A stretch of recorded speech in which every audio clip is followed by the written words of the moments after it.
Now, you have conducted extensive research onto the factors as to what contributes to the stress of young adults and children. Do you feel that children today are more stressed out than, let's say, 10 years ago? I think there's definitely that's the case. I think there's so many more inputs now and so many places that children get information from. When we look at technology in particular, you know, the access to apps, to mobile, to social media, and I think the challenge now, especially as children are starting to get older and starting to form friendships and relationships, it's harder for parents to monitor, or at least it's perceived for the parents to find it harder.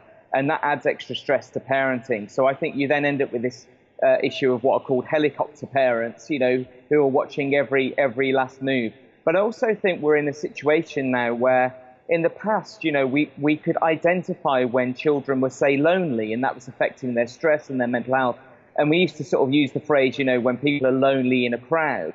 And now I'd say people are lonely in the cloud. You know, they're lonely, but they're online. They're using social media, but they're not necessarily socializing.